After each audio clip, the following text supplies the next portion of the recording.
back up now.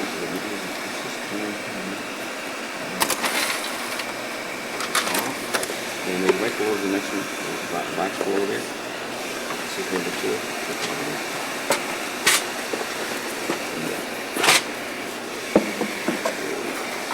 Good evening. My name is Don Stewart. I'm chairman of the US2 International Chapter that meets at the Evanston and Glenbrook Hospitals. US2 is an organization founded in 1990 for men with prostate cancer. And I was diagnosed myself in 1990, so as soon as I found it existed, I joined up. And if anyone is interested in that organization, in which Bill has been interested and active, I brought some information on paper, and I'd be glad to give it to you after the meeting. I'm very happy to introduce Bill. I was invited by Mr. Lipscomb to do that. I'm grateful to him for making a house call on me once when I couldn't figure out how to put an attachment out on my computer. Then I found out that everyone was worried about viruses and no one was opening my attachments anyway. Bill Blair is a remarkable man.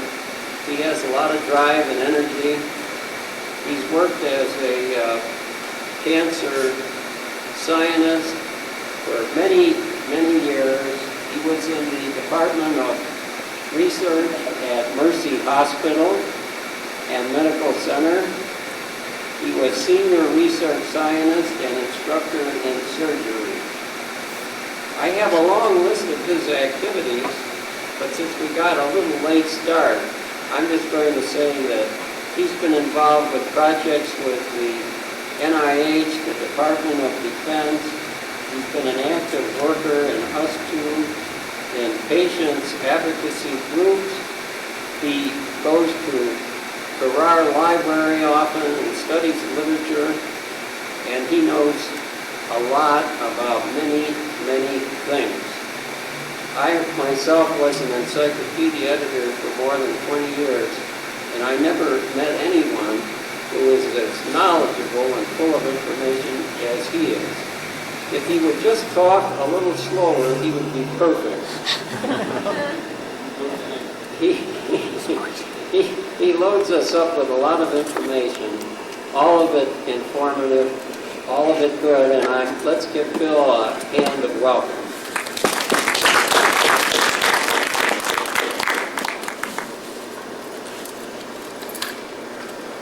Thanks, Don. Don's he's my mentor in a way. He's over 11 years out with advanced prostate cancer. I'm only 4 years, 9 months. I would like to celebrate my 11th year with him, and hopefully we'll just do that. I have advanced prostate cancer. I have skeletal metastases. So I'm kind of on the end of the cusp, or this, at the end of the gangplank. So I'm pretty well motivated to want to do something about this and see things change. Let's try the first slide. Everyone smile. It takes 46 muscles to frown, 15 to smile. Every day, smile. Get in the mirror, look and smile. Fake it until you make it. It has a lot to do with your outcome. Hard to believe, but it does. Many studies show that people are cheerful, people are active, people feel good about what they're doing, they live much longer. Next slide, please. Okay, cancer is a huge problem in this country. It's one of the biggest single problems, other than heart, that we have. By the way, I digress for a moment. Dr. Heidi Ray is here.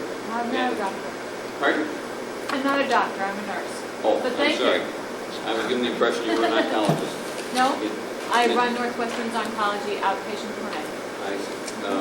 Because I thought what we do is when we go through bone integrity finish, in fact, the impression I was given, Roy, that you want to speak, that we would talk over bone integrity, and then we'll go through angiogenesis, immune system, stress, and other things we can discuss. We'll take another break then. Anyway, this is a huge problem. 1.5 million new cases a year, 550,000 deaths. Are we doing better with cancer? Are we actually improving? What do you think? I need some response. Yes.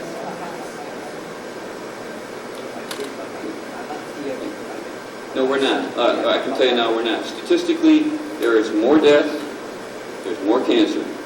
We are not doing better. We have to face reality. First thing we do is a reality check before we get into the problem.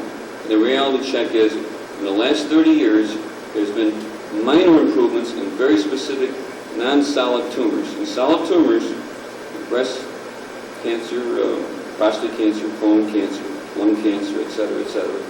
In the treatment end, we are not doing better. So we have to face a reality because we have to fill in other areas where we're not there yet. We're getting there. There's a lot of very promising stuff going on. Next slide, please. This is an extraordinarily expensive disease. And we spend an awful lot in this country on maintaining disease for all kinds of disease. We don't cure a lot of disease, we maintain it. We're a very compassionate country. We do treat an awful lot of people, but we don't change things too much. So we need to make a major change. And this is the part where the patients come in. Next slide, please. This is a seminal paper published by John Baylor, University of Chicago, who is probably the paramount statistician in the demographic study or in this disease area. And he just published a paper not too long ago. Cancer is undefeated. We have not defeated it. We haven't turned it in the other direction. We need to do more. Next slide. We look at the percentage of population had cancer at 1900 and look at the percentage now. This is one of the reasons we have a problem. There's a big incidence in cancer. Can you roughly tell me how many men are going to get cancer in their lifetime? Not counting skin cancer, just cancer. About 45% of all men will develop cancer in a lifetime. About 35% of women. This is a lot of disease here.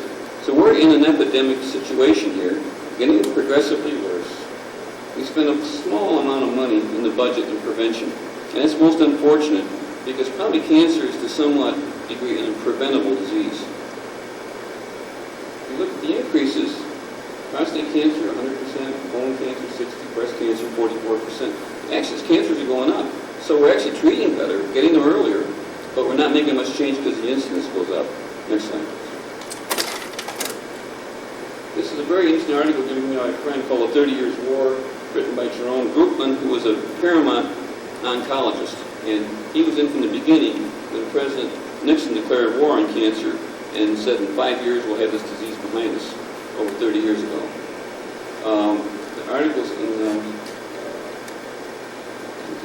by time on hormone blockade, so my brain is kind of going. I think this is New Yorker, in June, the New Yorker magazine, worth reading. But it shows where we've had a lot of hopes dashed. We've tried a lot of things, but we need to do more. Next slide. Focus that, please. Where's the focus? Yeah, focus on. Come to sharp focus and not non-focus.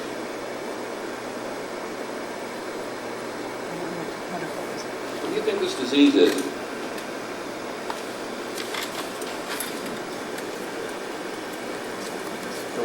Okay, you got it. Thank you. What is this disease? Smallpox, it looks like. This is the disease that hounded mankind from the very beginning. It's in the Bible. And it killed millions of people. Kind of gross looking. Pardon? Smallpox. Smallpox. More people were killed with smallpox than any other disease. Now, most of us in the room don't know much about smallpox. I know a little bit about it because I was down in Kentucky when I was a small child. The smallpox went through there. People weren't being immunized. So this is a disease that hounded civilization. We didn't know what to do. We made up our mind to get rid of this disease, and it took about 75 years of observation to work up a thing called a vaccine. And would you believe that this disease was treated in China 3,000 years before with a vaccine by taking pustules from a patient and blowing them into the nostrils of children? It took us a long time. It took another 150 years before we realized that aerosol immunization is a very good route. Next slide, please. What do you think we're looking at here? Petri dish. Okay, those are bacteria. Look at over here. No bacteria. What do you think this discovery is related to? Penicillin. The second great discovery of our time. A man by the name of Alexander Fleming in England, who was looking for things like this. In World War I, patients were treated with a Listerian treatment. That is, you took phenol and sprayed it in the air. Killed more patients than any disease ever known. And when you got in the operating room, you were going to come out live. The surgeons died at a very young age because they got phenol toxicity. But you sprayed the air to get all these bacteria killed. And actually, when Fleming was over in the trenches, they decided not to do this. They just washed wounds and made them clean. And then he found something was very, very important. The body heals naturally. The body heals every day naturally. Something for us to consider very carefully when we have cancer. Because we have two problems. One, we have our cancer, and the other is our health. I'll talk to you about both of them because for survival, we have to consider our health. That's something we can do a lot about. Now, Fleming was in a laboratory, and they don't know where this organism came from. It was a mold, Penicillium notatum. Very rare. If you tested out about 1 million molds, there would only be 2 that would be antibacterial. This is one of them. Luther was wounded, I think, in kind of a sloppy lab, and he kept everything. He looked at his plate, and sure enough, no bacteria were next to the mold.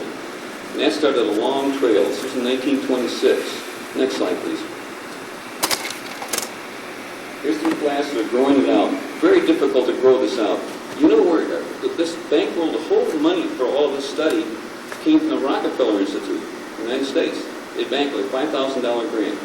Banked this research to allow it to get into application.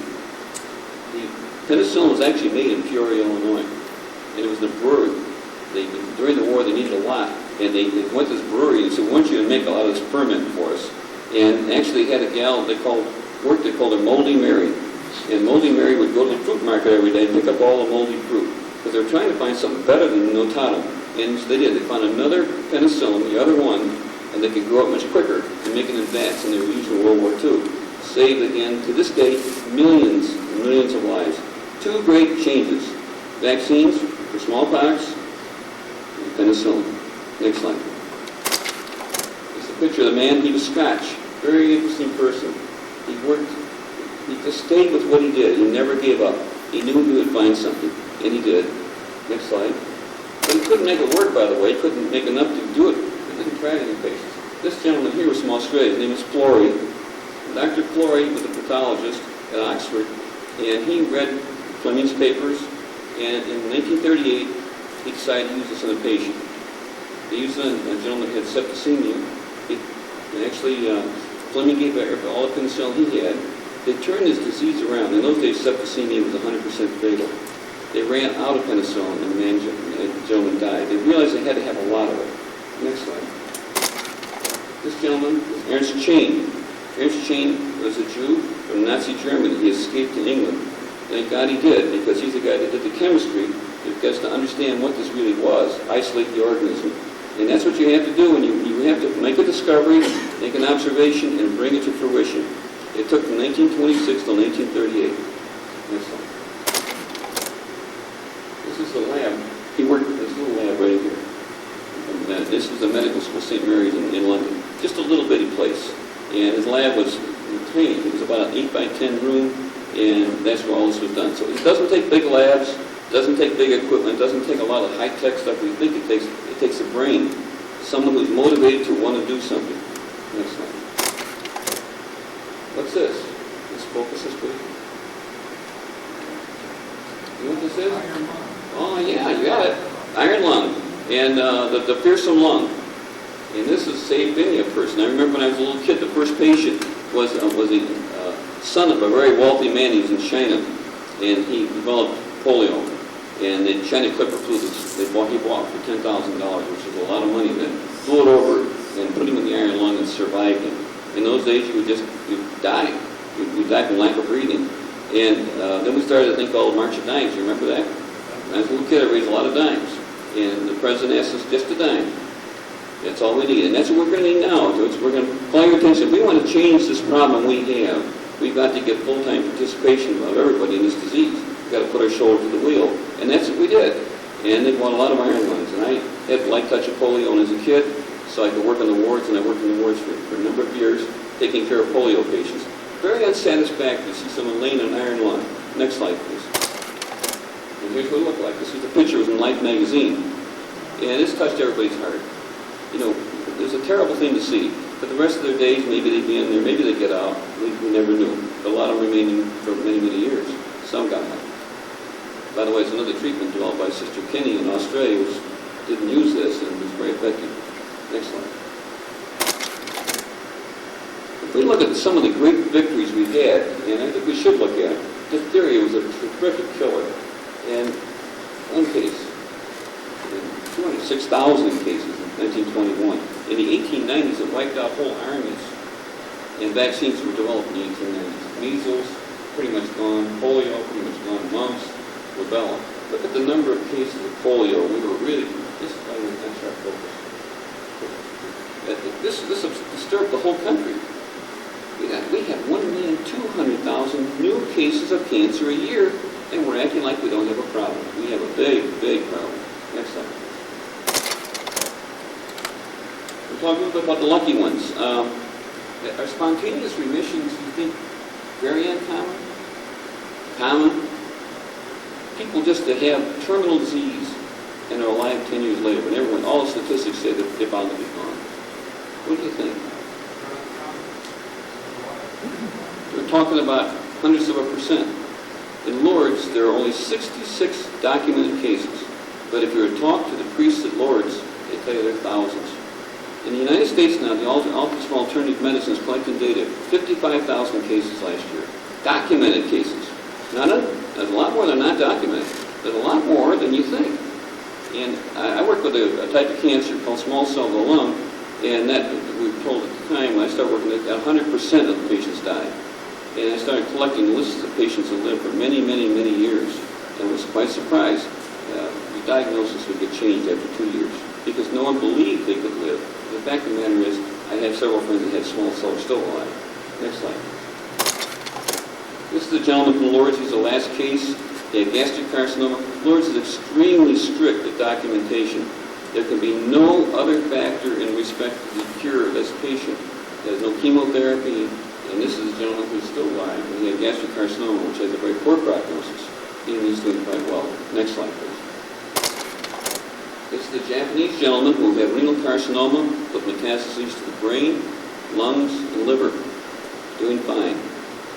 And he would not qualify as a Lourdes cure because he did take some therapy that all failed.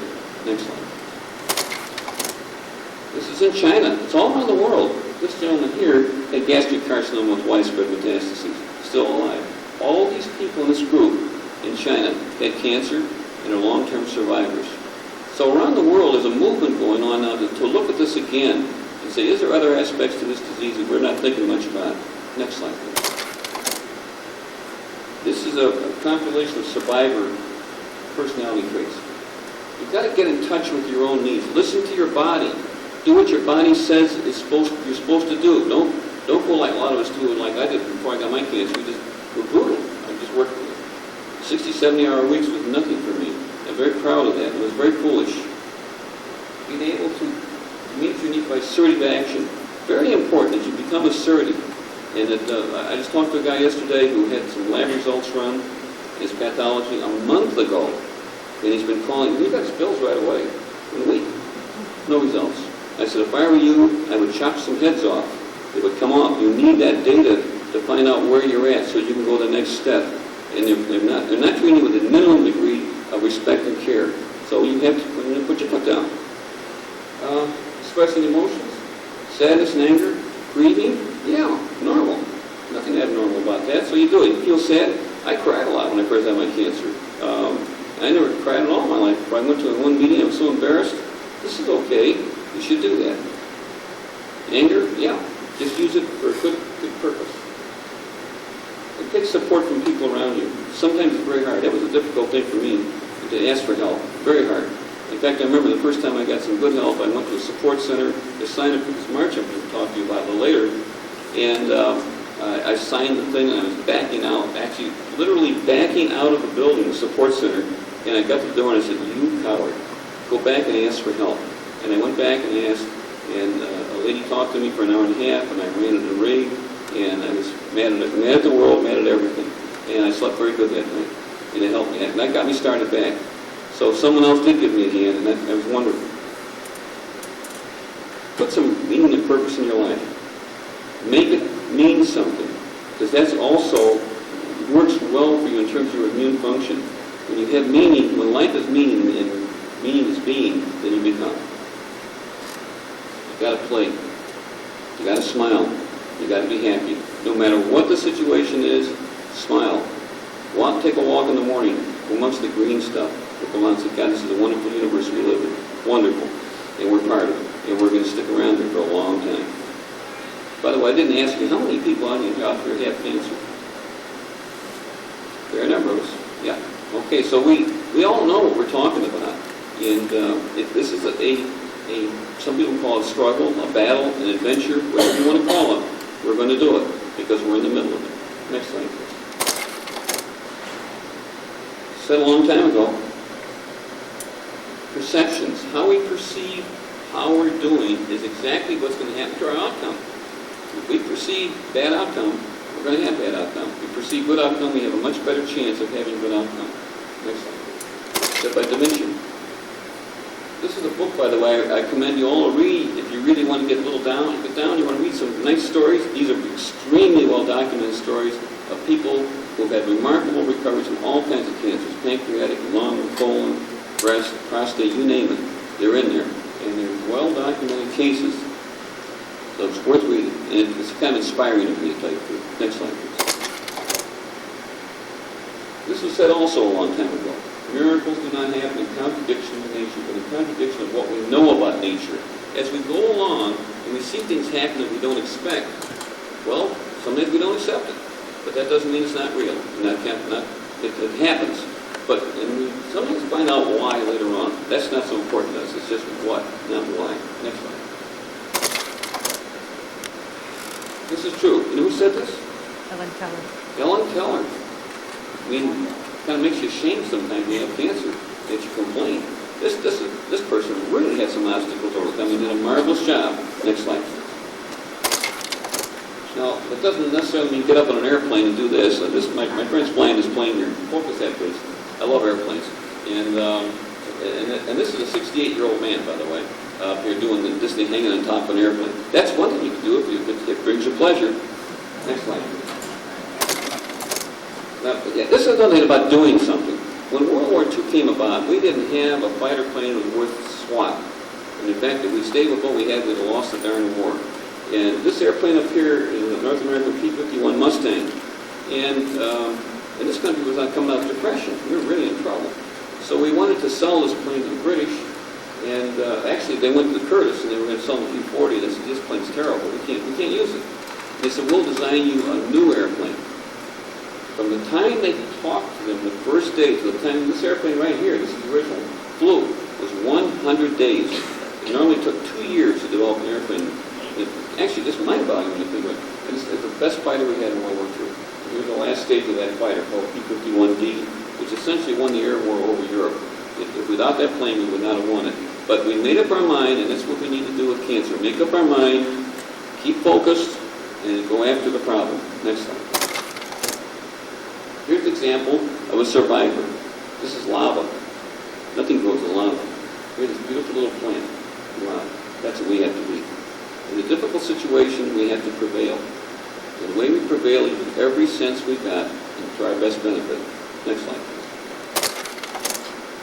There's another situation in nature. Let's go down to the dunes. Take a look. There's grass growing in sand. No water, hardly any nutrients. They're adapting, just like we have to adapt. We have to adapt to our condition. We have to adapt to our treatment and go on with our life. Next slide. This gentleman, his name is William Osler. He's the father of internal medicine. And Osler said many years ago, don't tell me what disease a person has. Tell me what person has a disease. He was aware that the way our mind works with our disease determines the outcome. And so medicine as it is now is very much in a hurry, can't spend much time with you. You've got to know what's on your mind and who you are. And also I think you should try to get together with other people that have the same problem and try to help them find out who they are. This is a great opportunity. Next slide, please. Belief. Keep going back to belief. way one looks at something has an awful lot to do with the way it turns out. Remember when you were small, if your parents were teaching you, say, how to ride a bike? What if they told you, you can't do this, but we'll try it anyway? You can't do it, we'll try it anyway. Just told you over and over this. You probably wouldn't be able to ride the darn thing. You might not even be able to walk. They had to support you and encourage you and have confidence in you that you could do this. That's what you have to do with yourself now, and with your colleagues. That's most important, with your friends. I have a support group. It's pretty impregnable. I call guys every day, find out how they're doing. In fact, I just found out one guy I'm very fond of just had a subdural hematoma. I'm really worried about him now. Young fellow, 56. But so I feel what his wife's pain, and I think it's necessary for us to do. So believe in yourself, and believe those people around you that we're going to do this battle or adventure, however you want to call it. Next slide, please. We're a nation of 8 million survivors. We're powerful, very powerful. We're not exercising our muscle. I can tell you that right now. We're really a bunch of wimps when it comes to that. Kids with AIDS, they get out there and they bust, and they get the results. They get spent in the areas about 10 to 100 times as much as gets spent on cancer. And they're actually moving along, and I admire them. So together we're strong. We stick together. Next slide. I don't like the word cure. Cure to me is a misnomer. It's a very poor use of the language. Cure to a doctor often means 5 years. I talk to men that are 40 years old. Well, that doesn't sound very good to them, 5 years. And sometimes they stretch it out to 10, and even that doesn't mean too much. But to be healed, I think that's acceptable. What I mean by healing is you heal, you take care of your body, you take care of your mind, you take care of your life. So no matter what happens then, you've done the best you could do. So really we should talk about healing. And healing is much more comprehensive. It's not taking a therapy and then having this thing go away and never come back. That's in my mind, for a lot of people today. Next slide, please.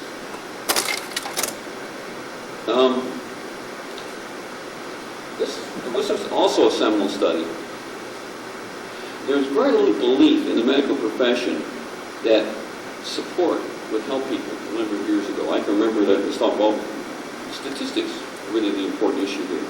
So if you had a certain type of tumor, this is what's going to happen, and then over this period of time. Now, this doctor who ran this study also did not believe in it. So he started a group of women with breast cancer, and that's all they did was talk. They did nothing else, no technical stuff, nothing. They sat and supported each other, and they had a much longer survival time. These are women with terminal disease. They were stunned. And now people still argue that this is not reproducible, but I can show you about 45 studies, and I think also going on every day. People are living longer because they're supporting each other.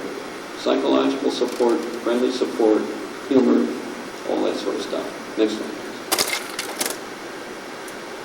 I just saw this the other day when the bombing took place in the Saturday. I was really sad and angry at the same time.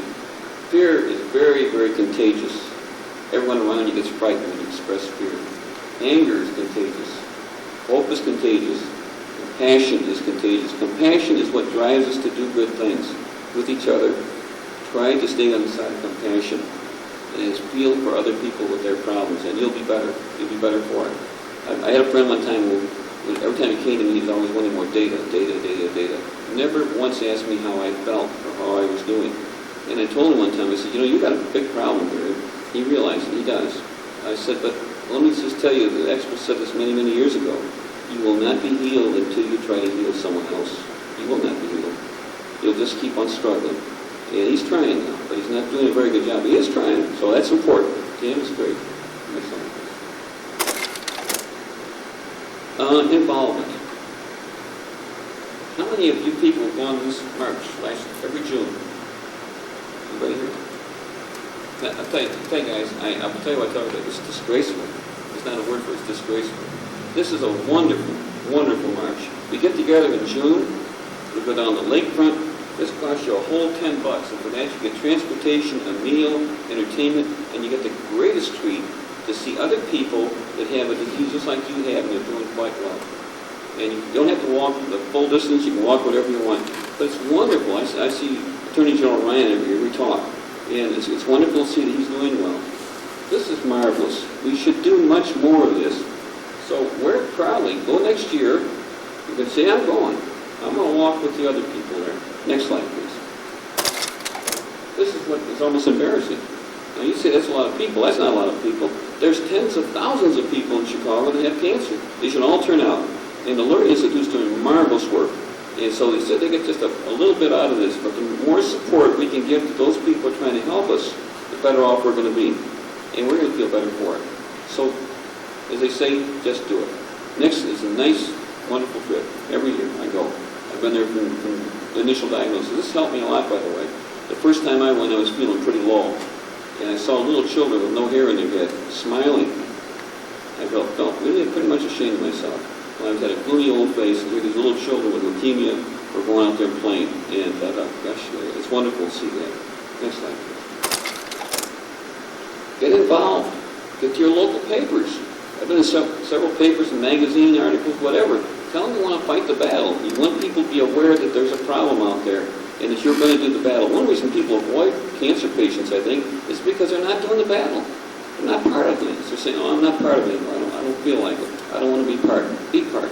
It's good for you. Next slide, please. It's a support group. These guys are doing pretty darn well, too. Next slide, please. In this club, they're from together.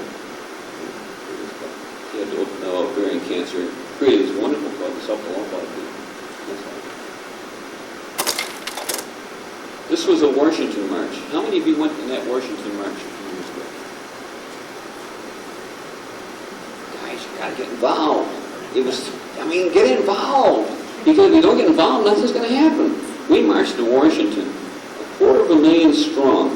And this was a candlelight parade the night before. Jesse Jackson came and he really pumped us up.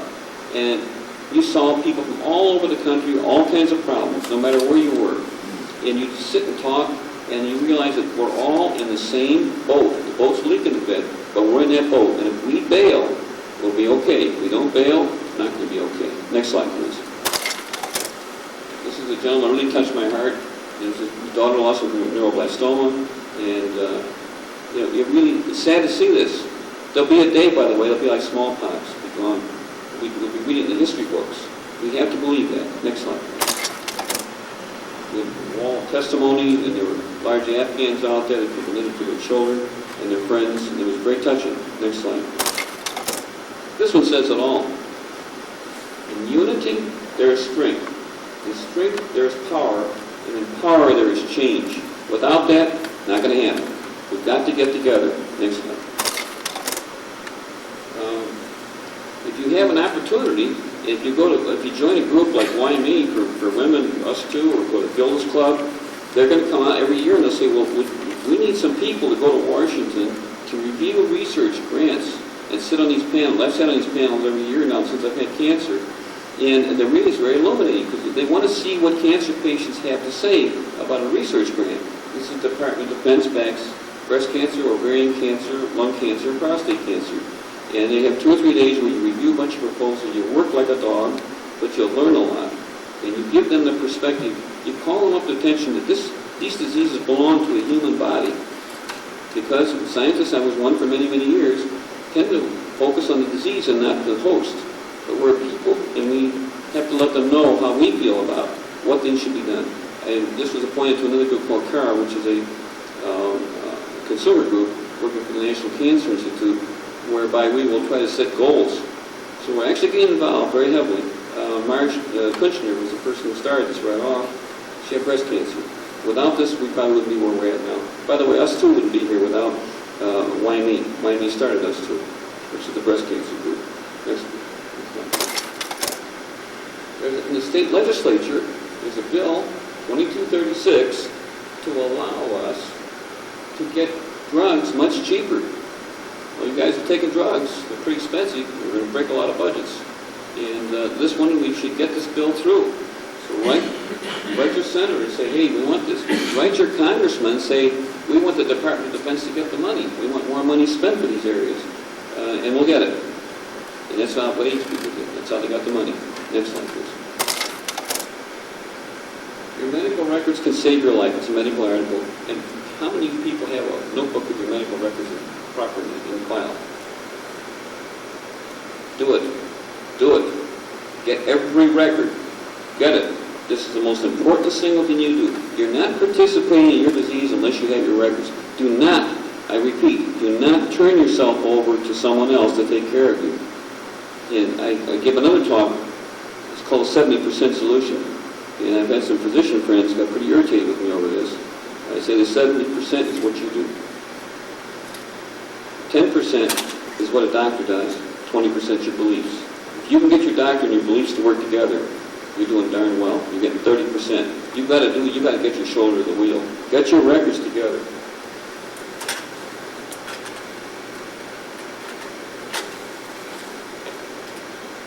Because when you have your records, you can go to your doctor and discuss things. And what I suggest, if you get tests run, get them run, get the records before you go visit your doctor the next visit, so you have something to discuss.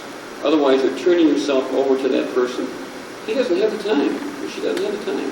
They're busy. So we have to pick up the slack. Next slide, please. This is just some things we need to do to stay in good health. And think about it. We want to watch our nutrition. Tumors love a lot of calories, so we've got to keep ourselves healthy.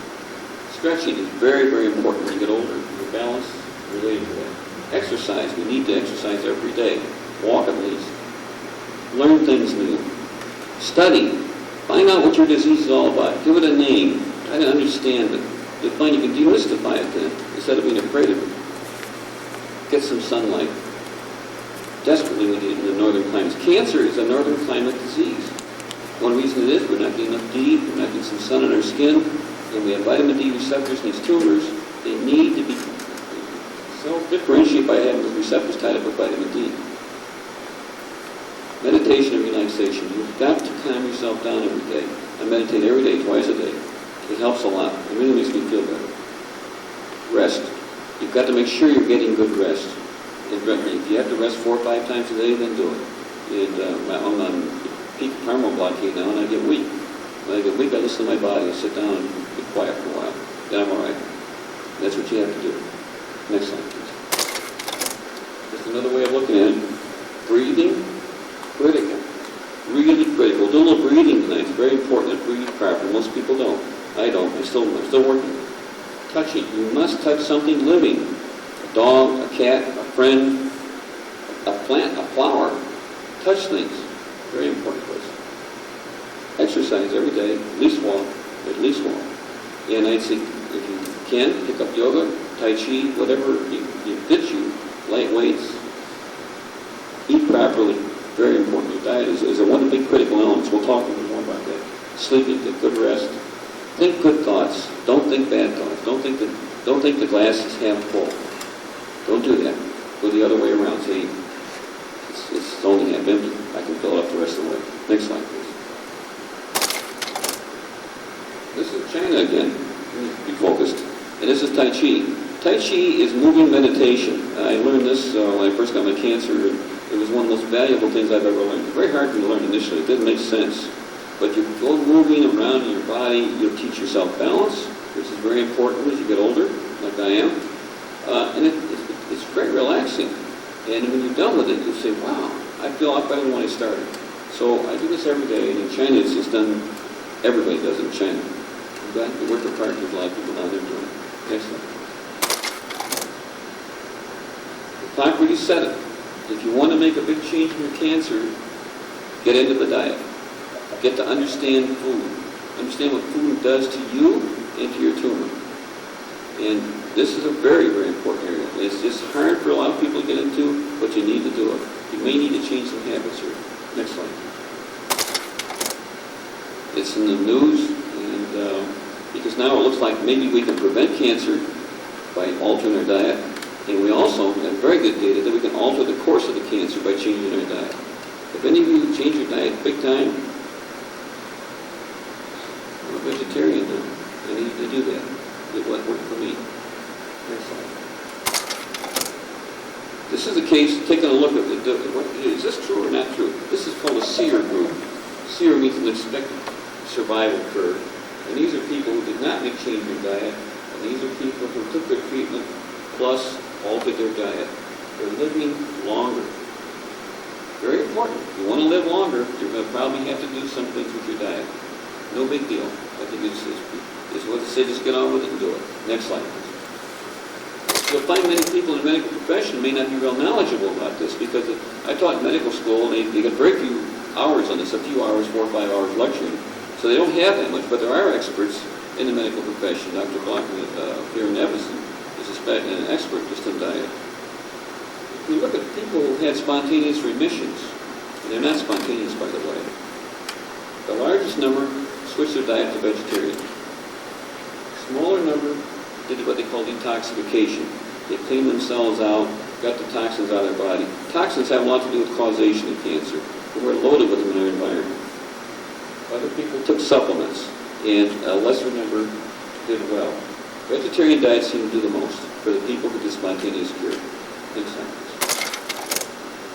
Now this is, the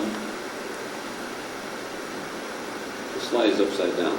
That's what that is. I'm looking, wow. Can you turn this slide over? Just turn it over. Okay, now this is a dietary thing. This is soy products. Now soy products, pick the slide up and turn over. You've got to go back one. Let's see. Go back one. I'm going to pick the slide up. And what you do here, this is on here. Pick the slide up here. Was that the last one? I just She put it back. Okay. Okay. Is that, no, you sure? No, no. Is it the one? No, no, no. I said turn it upside down. You turn it around. Like that. Let's see what that does. Give it back. Looks the same way. Okay, turn over. Oh, turn, yeah, you're right. Turn around. Turn it around. Right. Left or right? Right. Okay. What? Same thing. You grabbed the wrong one What here. this is I'm going to show you is that soy protein, which is a very good protein, a little short in methionine. By the way, tumors love methionine, so you take a little methionine away from the tumor, it tends to shrink. And this is the number of cells. This is in vitro, where you do all your studies in vitro. First, you take it outside the body into a plate, and then you go back in vivo. This has also been shown in vivo in the body that if you do this, you can depress tumor growth. But the most active component in this soy is a thing called genistein, and it very markedly suppresses tumor growth. So you can actually affect your tumor. And I think it's important to do if you want to engage yourself in this type of process. This is a form of chemotherapy, but it doesn't make you sick. Next slide, please. And here's several cancers, prostate kind of cancers. And if you look here and look at the depression of growth, this cancer right here is called LNCAP. This is androgen-sensitive tumor. We know with breast cancer it's the same. Androgen-sensitive tumor, or estrogen-sensitive breast cancer, is easy to treat. And if you go into genistein, you can suppress it a lot. The more aggressive the tumor gets, the less you can suppress it. But you still can cut it about half of its growth down. In most chemotherapies, we feel very good about that. So that's another way you can engage your tumor with your diet. Next slide, please. These are just some recommendations. Normally I give a course. It's about 28 hours. It's called Cancer 101, so I'm trying to squeeze little bits and pieces here. But so the diet should be one of your main areas of study. And you won't get this hardly anywhere else. You can go to I know a lot of dietitians, they would not recommend a lot of things that I'd recommend because they're talking about just health, not cancer. But decrease your carbohydrate intake. Carbohydrates, what I mean by simple sugars, take them out of your diet. Completely simple sugars should come out. They feed tumors directly. Many studies have shown that if you take sugar in, the tumor just takes a growth spurt. It also raises your insulin growth factor, which feeds your tumor. Decrease your calorie intake now. This is kind of careful. If you're on therapy, you want to make sure your weight holds constant. And a lot of people say eat anything. Well, maybe not such a bad idea when you're doing chemo. I'm not so sure about that though. But excess calories you just don't want to have in your system because that'll feed your tumor. Okay, exercise is important because that gets rid of excess calories. Also raises endorphin levels up, which supports your immune system. Get the fat out of your diet. Boy, I'll tell you, you want to change your tumor growth, get the fat out. I'm down at 10%. Get all of your saturated fats out of your diet. Just about everything you can find. Butter, margarine is a horrendous fat to eat. These things promote your tumor growth. You need omega-3 fats on fish oils. They're very good for promoting the health of your immune system, also suppress tumor growth, also suppress blood vessel growth. Excess iron is very bad food. Tumors just thrive on iron because it creates free radicals. So don't take in iron in any kind of supplement. You've got plenty. Watch your hemoglobin, but don't take excess iron in the system. And then medications, you want to make sure that your medications are proper. Next slide, please. Being is being. If you're going to have this disease that can take your life away, you better study it a little bit. My father was a military man. He was a West Pointer.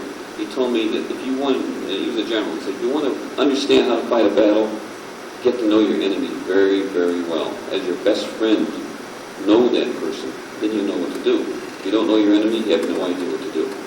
So get to know what this tumor is all about. Next slide. Oh boy. This is not uncommon. Have any of you ever had how many have had a bone density done? Okay. How many have osteoporosis? Okay.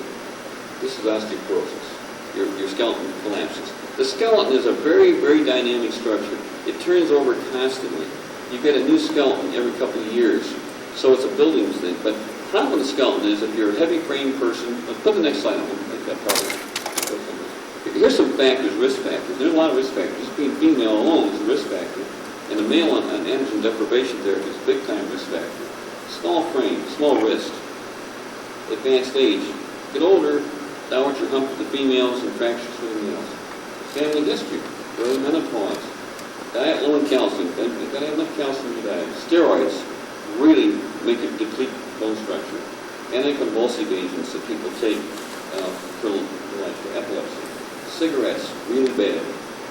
Low testosterone level, which a lot of us, if we have prostate cancer, have. Inactive lifestyle. Excessive alcohol, Caucasian or Asians. Those are problems. So those are just risk factors you know that you have, so you look into them. But, by the way, my brother-in-law got prostate cancer. He was a football player, and he's felt like a brick. And he's got osteopenia. He's right on the edge of osteoporosis. But he had high blood pressure, and he's taking diuretics, and that'll cause it. Next one.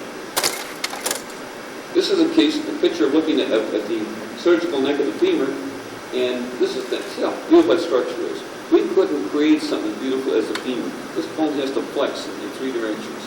It does a beautiful job. But the network of structure has to be consistent. Next slide. Here's a case of osteoporosis. There's a bunch of bone missing there. This person's going to fracture real easily because the bone is missing there. There's nothing. When you go to flex, the tension you can take is very minimal. Next slide. This is how you could take and cut across. This is cancellous bone. It looks like a random structure, doesn't it? Like there's no order to this. It's beautifully ordered. You couldn't design something as beautifully ordered as this is. This is bone in its normal fashion. Next slide. That's osteoporosis. It's a building that half the bricks have been taken out of, ready to collapse. All of you should have a bone density done. Get a copy. Make sure you understand what it means in the T and the Z scale. Go for the Z scale, or T scale, not the Z. And if you're osteoporotic, you're over -2, you want to start looking into doing something about it. Next slide. By the way, ounce of prevention is worth a pound of cure. It's easy to prevent, not so easy to cure. I know I've been working on it now for 3 years. It's your baseline bone mineral density. Anybody over the age of 45 ought to get it done, but all cancer patients should get this done. I'll explain a little later why I'm doing this is so important. Now that's only the first start. You need another measure. How many here have done a urinary pyrolinx Z test? I stand alone. My doctor didn't even know what it was all about. Most doctors don't know. They're not educated in bone dynamics. You'll have to educate your doctor. Pyrolinx D, next slide, is a linking agent for collagen. Bone's made of collagen. So when this comes out in your urine, that means your bone is breaking down. An extremely important test to run. Now, no matter what anyone tells you, if your pyrolinx D number is over 5.2, you better get working on it. Because not only when you get osteoporosis, you're likely to get skeletal metastases. If you have breast cancer, lung cancer, colon cancer, prostate cancer. Next slide. Here's a case what a bone scan looks like. Now you look here, it looks like the Leaning Tower of Pisa. The back is curved. See the heights, how this is wedged downward? These are not the same height. In fact, they're already compressing a little bit. See these dark areas in the center? That's where the bone is lost. Next slide. Here's the femur. Big hole right there. Very important. That's me. I pay attention to it because that means I'm ready to fracture a hip. And so you say, oh boy, get out, don't walk, don't do this. Do walk, move a lot more. And I do a lot of motion in my body because that'll keep it from fracturing. If I take the pressure out of my bones, no fracture. I worked years ago with NASA. Biggest worry we had with astronauts is their skeleton coming apart. Serious, serious problem because they would just fracture. Next slide. Your bone is like a bank account. Look at it that way. Now, if you deplete your bank account too much, okay, let's figure, you take not enough exercise, loss of androgens or estrogens, not enough calcium, boron, vitamin D, or use of corticosteroids, you're subtracting from your bones. You can add to your bone with exercise, add androgens, not for us, or estrogens, not for us, and add calcium, boron, silica, vitamin D, and these will stimulate fluoride, so it's questionable, not important. They stimulate bone growth. And so you have to constantly work at it. Next slide. How many of you are taking a bisphosphonate like Fosamax?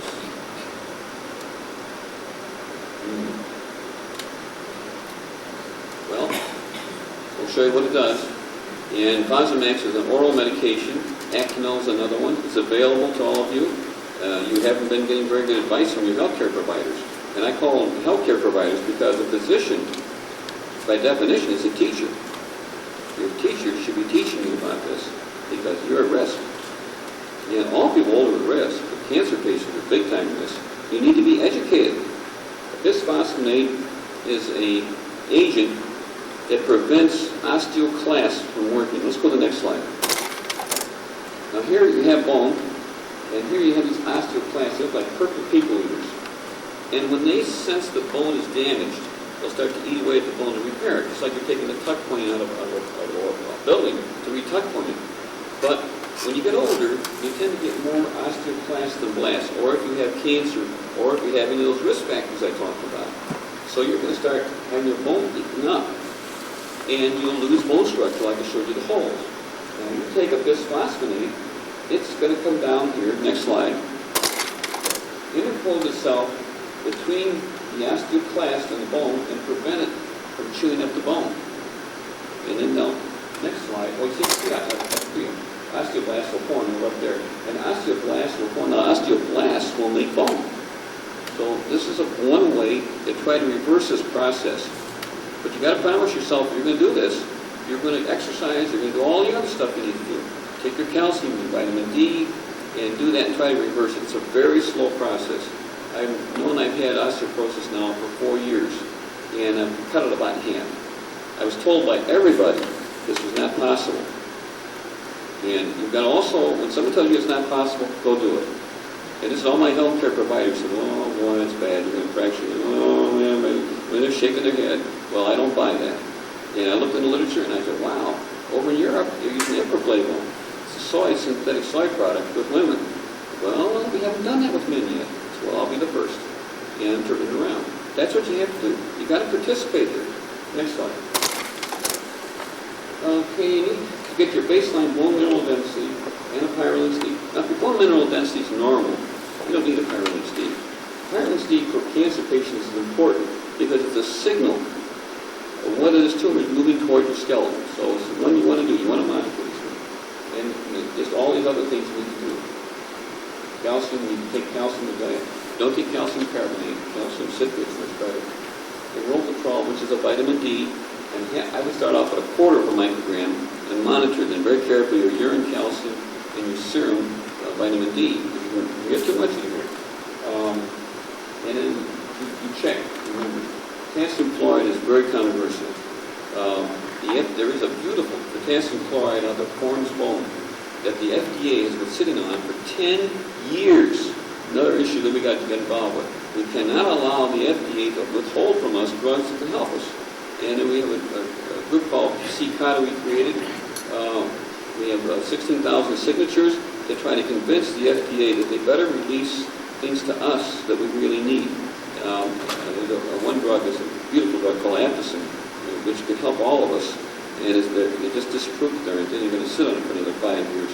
So they're very slow in improving things that seem to help people that have cancer. Next slide. Perception is everything. What's this? What are we looking at here? Okay. It's a lazy wing butterfly. That needs focusing. Needs focusing, guys. It's out of focus. There you go. Get better. Next slide, please. What's this? Gotcha on this one. Gotta speak up. What's it look like? Feel it.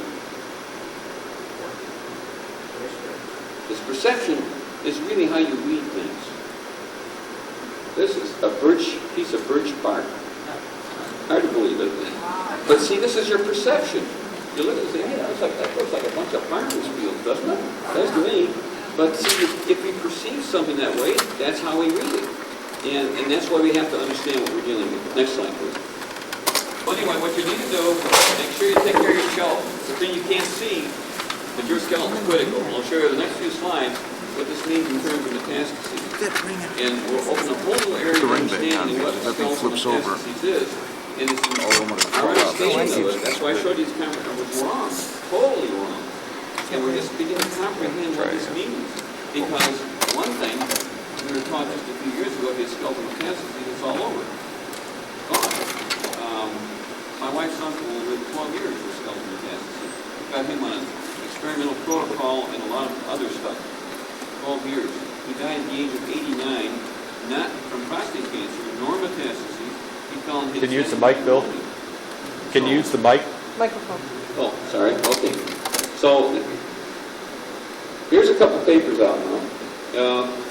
Bone density decreases over years on prostate, on estrogen deprivation. Also, women that have their ovaries taken, or tamoxifen, this can happen to them. So, back when I first got mine, my doctor said, no, it can't happen. He didn't know. Now we know. Next slide. Osteoporosis. Now, these patients that develop osteoporosis are going to get skeletal metastases. Now we realize that. Some people do. Very few, but they do. It's beginning to come online now. Next slide, please. This is a vertebrae. This is the vertebrae. It's a pad in between, cut vertically. This is normal. Next slide. This is osteoporosis. See, the space in between is getting narrower. When you go home tonight, do yourself a favor. Stand by the wall, mark your height. You'd be surprised. I know people lost 2 inches in height, and they're unaware of it. They're actually collapsing their vertebrae. So you don't want that to happen to you. So check your height. Do it every 3 months. Next slide, please. This is a collapsed vertebrae right here. It's just collapsed on itself. And that can be very painful or maybe not so painful. It's just amazing. Why it's not painful for some, I don't know, but it could be very, very painful. Next slide. And it'll lay you up. One thing, by the way, with osteoporosis and a fracture in males, the death rate in the first 6 months is 30%. It's much higher. For women, it's 7%. The men get depressed. This is cancer in the bone, and you say, I have bone cancer. It's not bone cancer at all. It goes into the marrow. It's attracted there by the blood vessels. This is normal marrow here. This is cancer right here. And this cancer now in prostate will grow. It'll grow bone. That's what creates the pain. So it's one thing you don't want to have happen. Or if you get, the belief was by many doctors even now that this is not reversible. Since I have it, I believe it's reversible. Next slide, please. I'm biased. And the reason I'm unbiased is that have any of you ever heard of a drug called Iridia? Okay, Iridia is a drug that's being used right now for metastatic disease to relieve pain. It's the only thing it's really used for. But now I'm starting to think, well, maybe we should give Iridia a little earlier. And it's based upon, by the way, from European studies that have been around for 15 years. We don't believe, we have a concept in this country, a thought, called NIH, not invented here. We don't tend to believe the Europeans have got too much going in their skulls, but that's where we came from, and they're pretty smart. They've been using it for a long time. But there are a lot of experimental evidence now showing that these bisphosphonates given intravenously can slow cancer down. Next slide. This is a European study, and it speaks for itself. These are women with widespread skeletal metastases, and if you look at the survival rate of those who have taken a drug called clodronate versus those who are not taking clodronate, it's much better. In fact, many of the studies show as much as an 85% advantage to survival taking clodronate. This drug's been around for 20 years. The FDA would not allow it to come to the United States. It's still not allowed in the United States. It's a very good drug for breast cancer. Next slide, please. This is the future. The future is here. And that is a drug called methotrexate, which is an anti-cancer drug. You put it in acrylic cement and you inject it right in the metastatic lesion in the spine. You support the spine or in the hip, and you also kill the tumor. 2 for the price of 1. It's a very good way of going after it. Next slide, please. Good finish. Oh, okay, let's stop here. Pass the straws around. Oh, the straws? I'm enjoying this. Pass the straws around. Why don't you do a little breathing? Let's do a couple things for me. There along the center or there. Now, okay, you store your stress. When you stress or upset, you store it up in the part of your body right up in here. Let's do first thing. We'll kind of hang loose. What's up, hang loose? Shake your hands a little bit. Okay, now we're going to roll shoulders. Roll forward. Roll forward. And just close your eyes and think some nice thoughts. Don't work at it too hard yourself up half. Think of something pleasant. Roll forward. Now roll back. Roll back. Roll back. Nice. Okay. Now we'll shake a little bit. Now shake your hands. Shake your hands. Shake them like that. Just like they don't belong. Just like they're on the right hand. Okay, now we're going to do one more thing. This is very good for your immune system. You should do this every day. This priest has done this for centuries. Cat. Cat. You know what's in your breast bone here? Thymus. When I went to school, we were taught the thymus disappeared after 6 months of age. This is the graduate school for all routine lymphocytes that become returned. Right in there. And when you have it, they're also very careful studies in now. You increase the innervation of blood flow to the thymus and the absence of bigger. You know another way to make it small, go away? Bad thoughts. Bad thoughts can just disappear.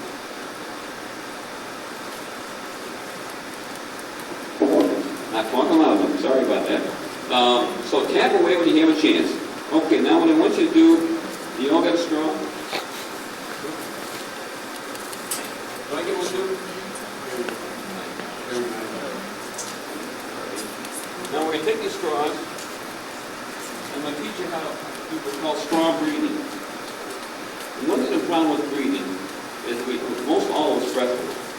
And breathwork, tumors don't do well with oxygen. I'll tell you that right now. They don't do well at all. So you want to get all the oxygen you can to your tumor. Plus your heart needs it, your brain, and all the other parts of your body. So what you're going to do is you want to teach yourself. I'm still learning how to breathe properly. Whenever you get upset, breathe. Breathe. Calm yourself down. Okay, now we're going to draw air in through your nose. And when you draw in, you want to put one hand in your belly. And you want to break the rules. You want your belly to go out, not in. Air is blow up like a pregnant. Okay, now when you're letting the air out, draw it in. Because I can draw in, if I breathe normally, my lungs like a big Superman, I'm getting 500 cc's of air in my lungs. When I breathe down to my belly, I'm getting 2,000 cc's. So that's what you want to do. Okay, now put the straw in your mouth, breathe through your nose. Now you let your air out through the straw. Now the straw is resistant, so it'll take you a while. Draw it into your nose. Slowly out the straw.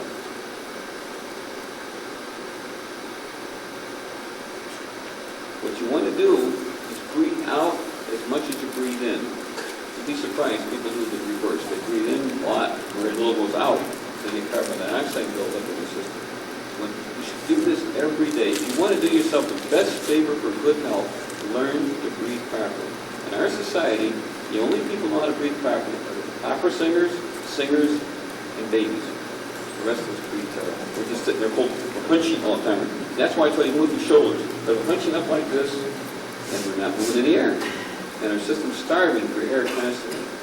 You know what the most common cause of death for a cancer patient is? Heart attack. Second is pneumonia. And third is other cancers. Take care of your heart. Pump your thymus. Keep your... Whenever you stop, just kind of pump it every now and then. Just pump. And see if you can get it stimulated, see if you can get it to work. Okay. Take these with you when you go home, practice. And the best way to practice breathing is sit in a chair straight, stand up straight. In fact, what the Chinese do, they stand in the key position, stand up straight, relaxed. Breathe out through your mouth. Another thing you can do is lay down on the ground, put a book on your belly. When you breathe in, you want the book to go up. When you breathe out, you want the book to go down. Just do it steadily. One other thing, too, that you were studying, the Buddhists learned centuries ago that we have uneven breathing. The whole idea of their meditation is to get their breathing constant and even. Okay. Want to go to the next step? You guys want to take a break? Where do you want to go? I wanted to cover a couple of the subjects if you have time. Angiogenesis, blood vessels and tumors, your immune system, stress, and alternative medicine. So there's a lot of stuff.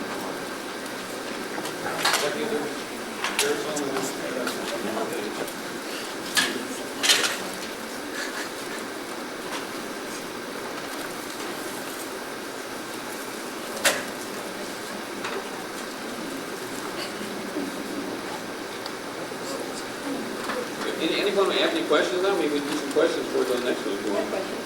Yeah. Some of the things you mentioned in the last 10 minutes, I would love you to have some kind of a printout of some of the words you're using. Because by the time I read it, I couldn't hear you. By the time I was listening to you, I didn't read it. So I really didn't understand some of the words you were using as far as the osteoporosis and the metastasis and all that stuff. Really, Yeah, I've got a problem with that myself. if you could just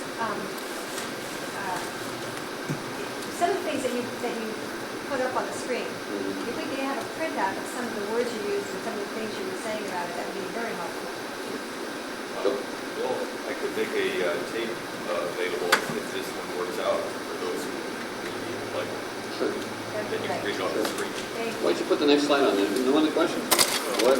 Oh, yeah, go ahead. The title of one of the slides uses the acronym ADT. Oh, my androgen deprivation therapy. Yeah. So like Lupron and Casodex, this sort of thing.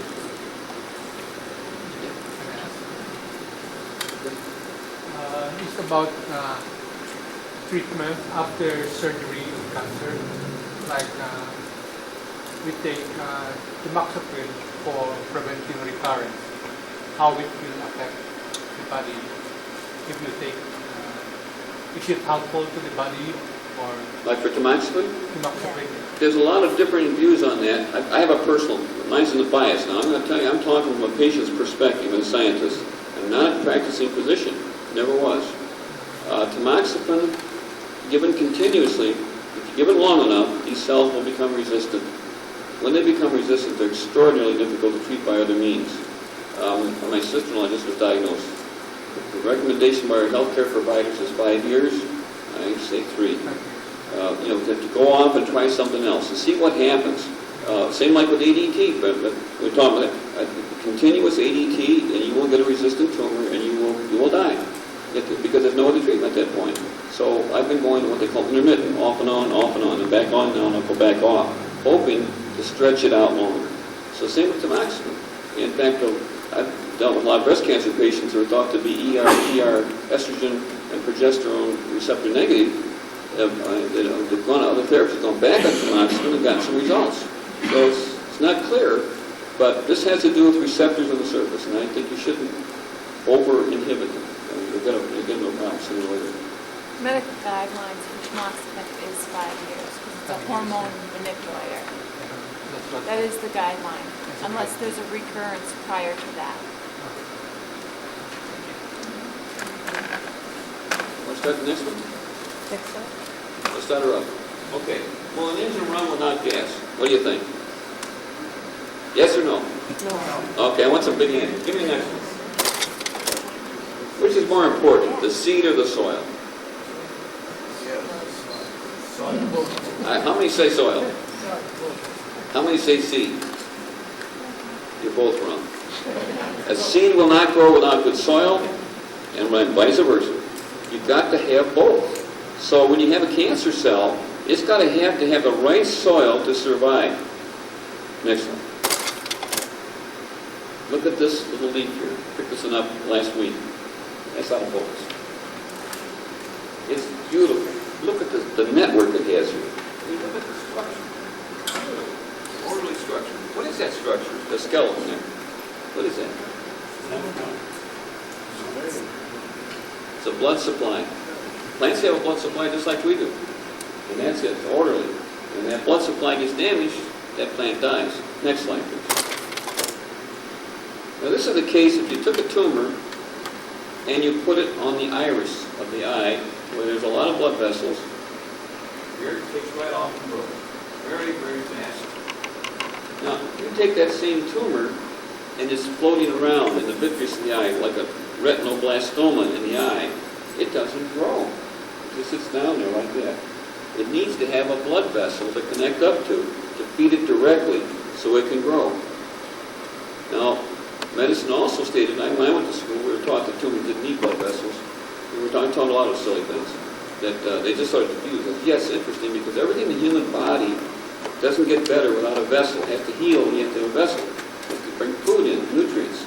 But this was the belief.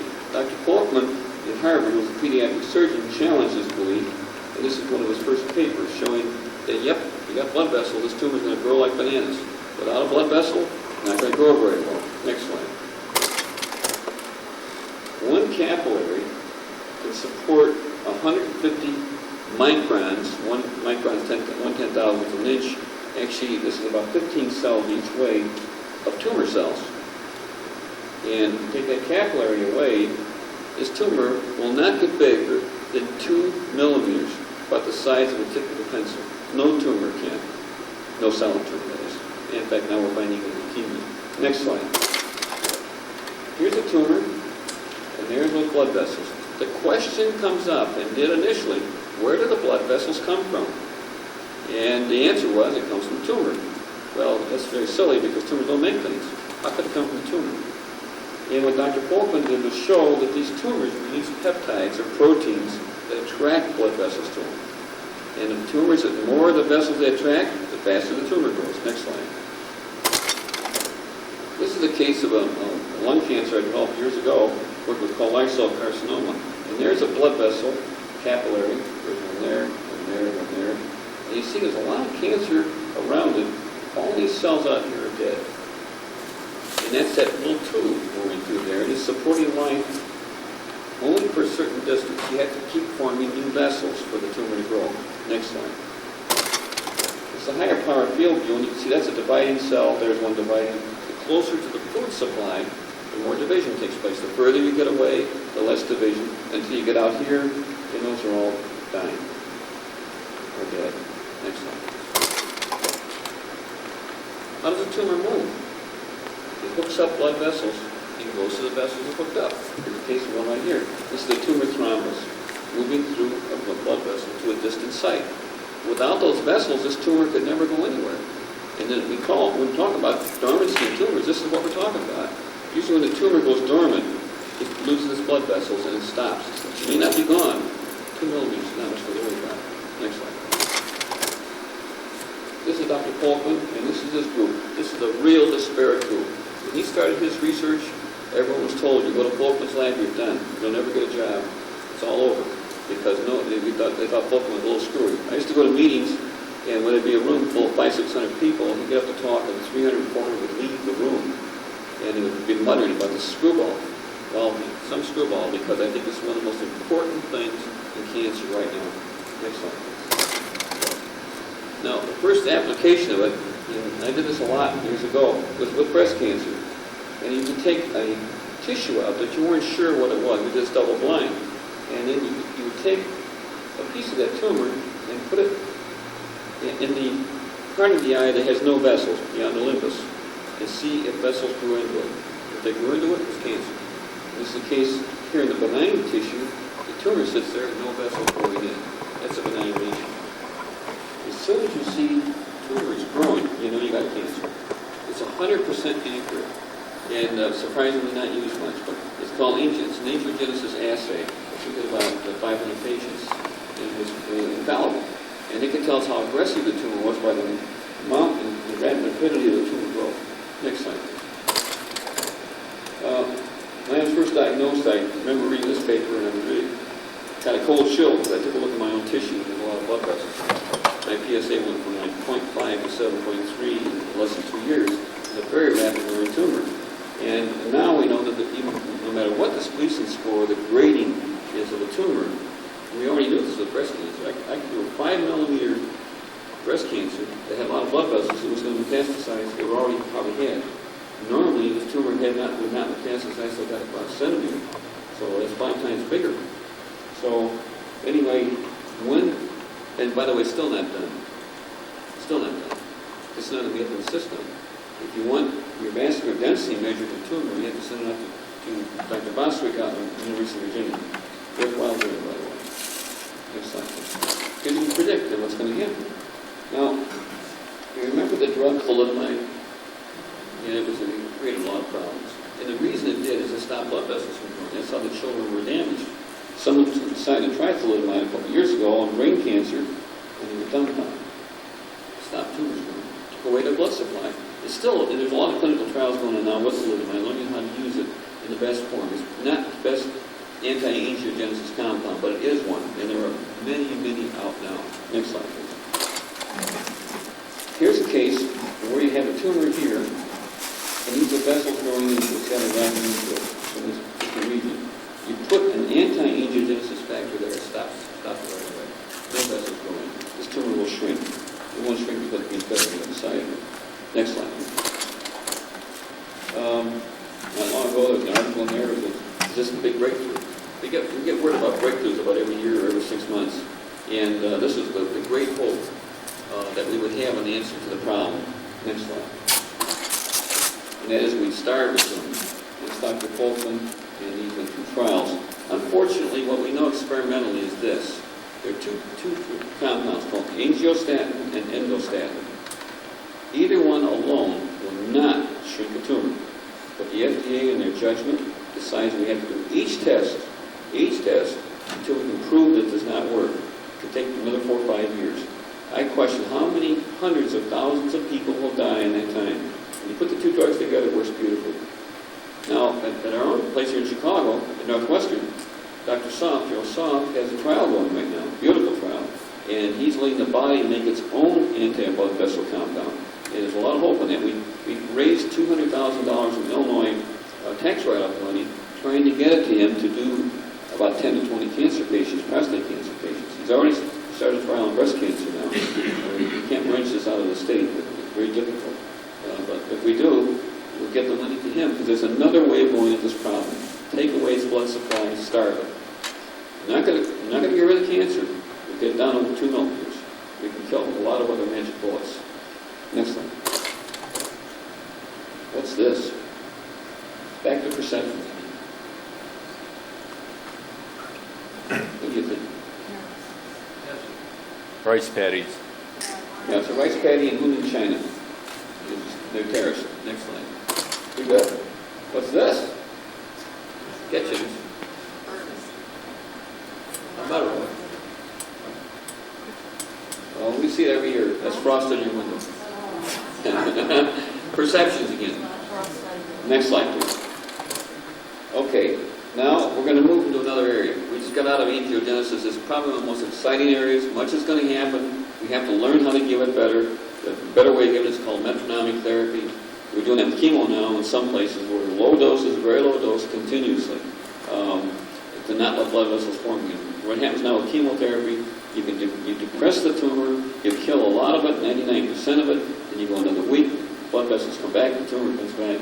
It keeps doing that until the tumor learns to become resistant to the therapy, called MDR, multi-drug resistance. We'll learn how to do this right sooner or later. This is a hip socket. That's your femur, that's the socket. Beautiful, nice and smooth. Next slide. That's rheumatoid arthritis. I mean, it just chews this thing up. That's why I have the pain in the hip. I got plenty of that. I've got RA along with it. So that's what it looks like. That's your immune system over-responding. Next slide, please. What disease do you think is caused by this double?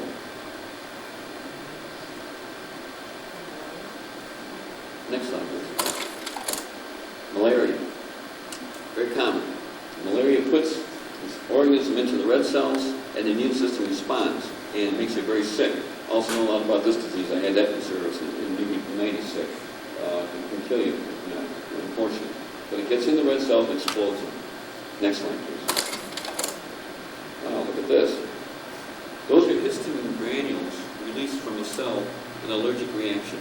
And they're going to come out there and cause all manner of hell in the body because they just really damage a lot of tissue. That's where you get these swelling of mucous membranes. Next slide, please. This is a cell that's had adenoviruses in it. It's exploded the cell. These are the virus particles are right here. It's exploded the cell. We can utilize that for cancer therapy. There is a study using viruses to go to the tumors, and you target the tumor with the virus, and it can explode the tumors. Many trials going on now with that. Next slide. Okay, this is not part of your immune system. That's clotting. That's fibrin. It is pulling the red cells together to prevent you from bleeding to death. Next slide. My favorite cell. This is called the big eater. This is a macrophage. My title's called big eater. That's a bacteria right there. It's sticking this little phylopod down there, sneaking up on it. It's going to swallow it. Does it every day. Remember I mentioned healing is a natural phenomenon. It doesn't take any thinking. It just does it by itself. Actually, our thinking sometimes prevents healing. Next slide. And here you are. These are staph organisms. It's lassoing them. It's bringing them back in. It's going to eat them up. The big eater. Next slide. Opens up a mouth. Just like us. Opens the mouth up. Next slide. And swallows them. Beautiful. This is how our body does it every day. We wouldn't be alive on this earth without this. Next slide. This is a natural killer cell, which is it will kill cancer cells, attacking a cancer cell. Now, natural killer cells are unique because it would be it'll kill on one-on-one. It only takes one natural killer cell. And what it does is send these probes out, and it puts a probe into the surface of the cancer cell. It says, are you my friend? And if it doesn't get the right signal, next slide, it injects a compound called perforin, punches a hole in it, and the cancer cell essentially bleeds to death. Next slide. There you go. Dead of a doorman. That's what we want to have happen every day of our life. If you're going to be grim, unhappy, it's going to happen because cortisol is going to be released. It shuts the system down completely. Next slide. Yeah, this is actually a kill. Actually, more than apoptosis is going to kill it. Now here's a natural killer cell here, and here's a tumor cell. It's moving right toward it. This is scanning electron microscopy, and it's got all those little pointers sticking out there, the probes. Next slide. Probe the hole, and that cell's going to die. Again, this happens every day, as long as we don't interfere with this process. Next slide. Here's a cancer cell, and it's being approached by T killer lymphocytes. Now, the problem with this is it takes a lot of T killer lymphocytes to kill one cancer cell. So we have to keep our immune system and our T lymphocytes in very good shape. And that's not so difficult. So the education for that cell is in your thymus. So it's moving toward these arms. And see all these arms are different sizes, different shapes. They all have different proteins in them. And it's going to attach to it. Next slide. It attaches, and there she's made the hole. She's starting to make the hole right now. They'll punch holes in it, and that cancer cell will die. Okay. How many of you believe that stress can alter the effect of your treatment and your tumor? Believe me, it does big time. I've done lots of work on stress and cancer, and it's amazing. It's decisive as to whether you will survive or not survive, because your immune system is controlled by your response to stress. Next slide. If you take a look at how when we get older, I don't noticed, I've noticed, when you get older, you get mad, you stay mad. You know, when you were a kid, you get in a fight, you fight this person, next thing you know, you get your arm around them. But when you get older, you bear grudges, you get angry, and you don't get off your anger too easily. There's a reason for that. And what happens is there's an area in your brain called the hippocampus, and it stimulates your body to release cortisol. And it says, okay, we've had enough, I want to be friends. And it goes back down. Now, you get a little older, you go up and say, I always forgive, but I never forget. The old Scotchman. And there you go. It didn't go down. When you get a lot older or you get sick, it stays up. Your cortisol levels stay up, suppress your immune system. There's been a lot of studies by Sapolsky. I've done a lot of work on it in parts of the brain. The cancer patients, autopsies is unbelievable. This area of the brain, the neurons are lost. And it's because these people are full of hate and anger. I mean, they're mad. They've got this darn disease. And they want it to go away. And it isn't going away. So that's why I started you off with this reality check. Because we have to know, this is not so simple. We're probably going to leave this earth with this disease. We want to leave it in good shape. And so we have to take care of our health. By the way, how many people have done a healthy heart exam? Come on, guys. Every year. Every year. $30. You go to your hospital, you call up your local hospital and say, I want a healthy heart exam. And you go in there, and it's wonderful. They'll measure your thickness of your fat, they'll catch you on a bike, they'll have you ride a little bit, not hard, just about 60-70% of effort. They'll take an EKG, they'll do a blood workup on you, do your blood lipids, and they'll give you a report on your status. Most important, particularly when you're getting older, check your heart out. So it can be done. $30. Nothing. So most hospitals have this. Okay, so this is how this system works. Next slide. Now, if you're stressed, here's an animal now, unstressed. You stress an animal, what happens? The bottom drops out of their weight count. Lymphocytes go down. The tumor has a chance to live then. You want the lymphocytes up. Next slide. And we'll say, what does it do to a tumor? Well, here's a young animal, when you stress it, the tumor grows a little bit. Old animal, when you stress it, bingo, that tumor grows and grows and grows. Because there's no way to shut the system down. And that's why you need to calm down, meditate, breathe, enjoy. Enjoy every day. It's a big key to this whole thing. Listen.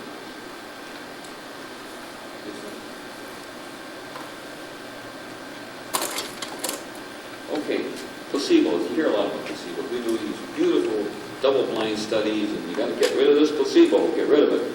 From our perspective, I want as much placebo as I can humanly get.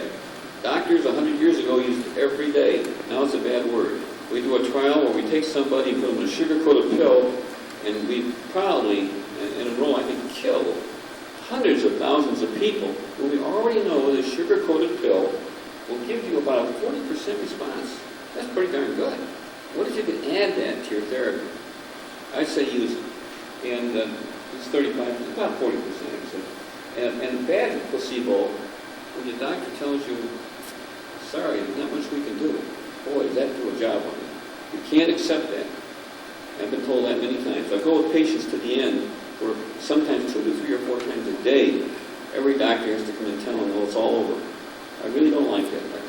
We have to learn to say, that's your word. You carry that baggage. We'll carry the baggage of trying to survive all the way to the end.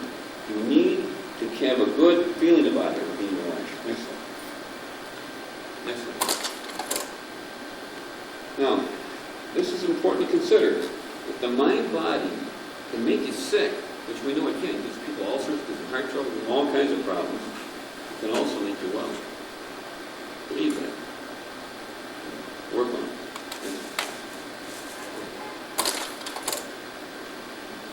These animals know what they're doing. They're focusing on their problem. You need to focus on your problem. Pay attention, focusing. The cool guys learning how to keep an eye on the issue. Next slide. Also, we focus a little bit.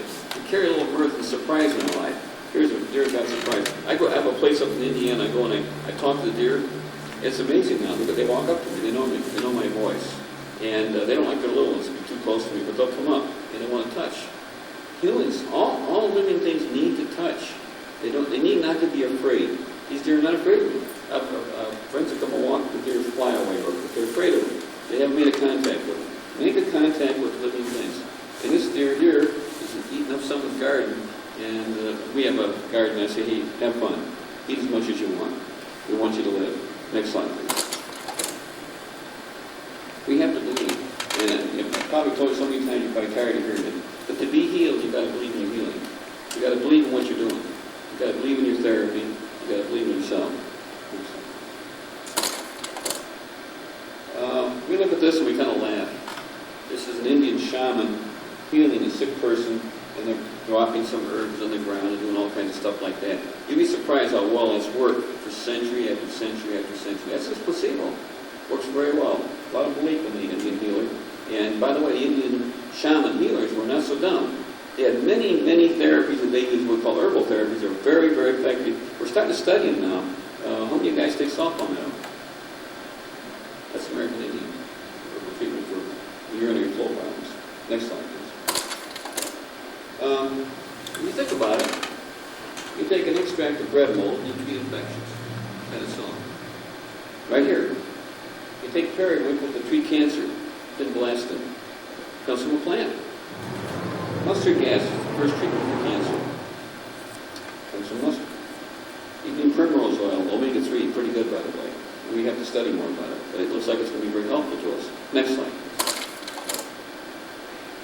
This is a book, a lot of people tell you alternative medicine, bad medicine, all that kind of sort of gibberish. Medicine is medicine. Alternative, complementary, whatever it is medicine. It's been around for centuries. In this book, my daughter got me when I first got cancer, is where I heard about clonidine.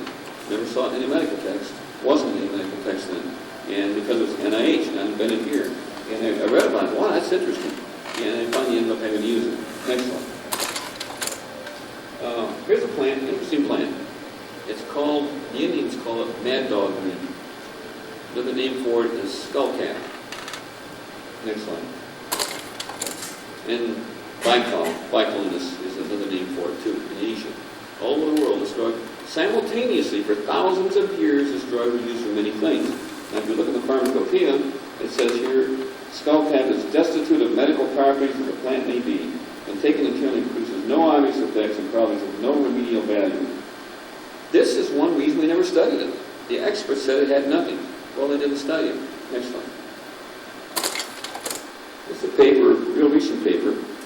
It causes apoptosis in prostate cancer cell lines. It inhibits flu virus. It inhibits HIV. It's extraordinarily effective. In fact, it's used in an herbal treatment which many cancer patients take. So it's very useful. We need to study far more in the herbal area. There's just thousands of things out there. Did you think I said the movie Medicine Man with John Connery? He was down in... Yeah, wasn't that beautiful? Yeah. I mean, you see, it was an insect. We thought it was a plant. And this is the way things are. Nature has all these wonderful things out there for us that we need to look into more. But now, why aren't we doing this? Why do you think this is a study? There's no money to be made. Drug companies can't make their hundreds of millions of dollars off a dumb drug. And this is what we have to say, wait a minute, we want to study. This is cheap. This costs very little. I take it every day. Next slide. This is called in vitro mechanisms of PC spec. You guys know what PC spec is in the room? Interesting. Very good treatment for prostate cancer. It's an herbal treatment. It's 8 herbs. Comes from China. Thousands of them around now. When it first came out, I remember when it was first being used, no physician would touch it with a 50-foot pole. I know many physicians now are studying. There's clinical trials going on with it now. And it's a very effective treatment for some people. Next slide. Sulfur-10, by the way, the chemists who developed it. Now here it is. You take a cell line, and this is breast cancer, and the lower the number, the better the kill. Kills breast cancer very well. Prostate cancer, pretty well. Neuroepithelioma is another prostate. This is a more antigen-sensitive prostate cancer, a little less kill. Another breast cancer, melanoma. What's it used for? Only for prostate cancer. I looked at it and my God, why are we using this for breast cancer? 2 friends I have that are using it for breast cancer. And they're doing very well. Next slide, please. Another thing it does, which is miraculous, is, and this is a case of an experimental study on lymphoma, it enhances the effect of radiation tremendously.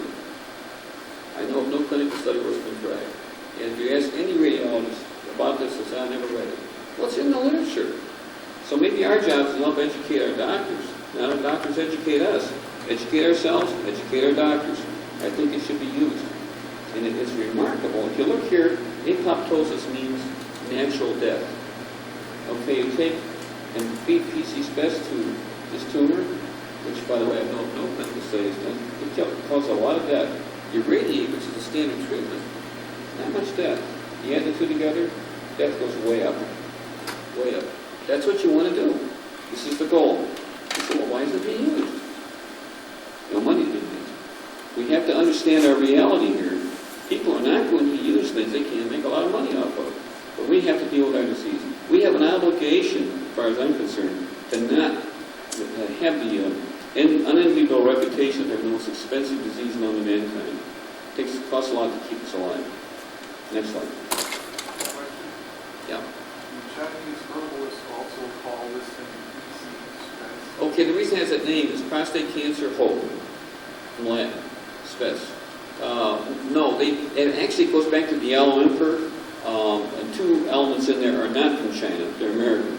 And Dr. Chen has learned that one of them is saw palmetto, skullcaps in there, a lot of other herbs, 8 herbs. And what is the source? China.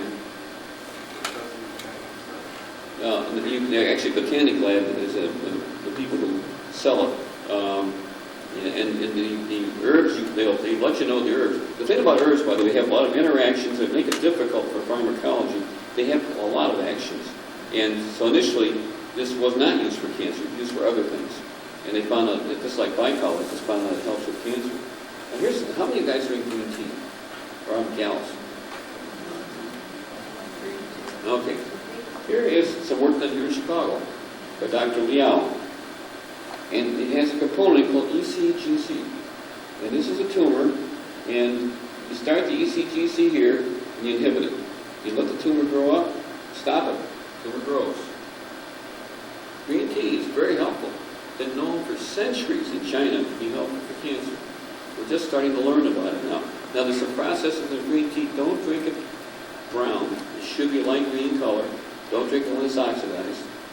Drink it cool.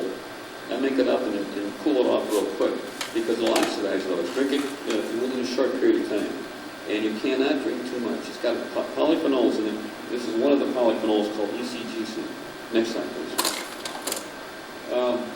This is metalloproteinase. This is the protein that allows tumors to attach to bone and break down bone. It inhibits it. It inhibits proliferation and inhibits invasion. So I tell you, if you had chemotherapy, you did that, you'd be using it tomorrow. And this doesn't cost $10,000 a treatment. This costs like 50 cents a treatment at the most. I'd say use it. This is something we can do. Next slide, please. If we think that this thing, alternative medicine, is bad, well, here's a meeting that's being held now at Comprehensive Cancer Center at the University of Texas. It does some very good work, the so-called complementary medicine. National Institute of Health has a organization, a whole group now that is involved with so-called alternative medicine. This will be held in October. Very much worthwhile going to. And you'd be surprised what's in there. There's Tai Chi, there's meditation, there's some yoga, and there's a lot of scientific papers. So there's a lot of changes going on now that weren't here 5 years ago. Next slide. Oh boy, what's that? What's that? Pardon? That's called a hard shell oyster. Yeah, this is from Borneo. They have blue bright. Next one. Oh man, what's that? Come on, Roy, you're good at this stuff. Picasso. This is the Gobi Desert from a satellite shot. Next slide. This is a good book to read, by the way, in the 1920s. It was given to me when I was at the bottom of the heap to read. It's been wonderful. About this game, we are involved in the game here. It's a big game. It's an interesting one. It's a serious one, but we should, do the game. Let's get something on.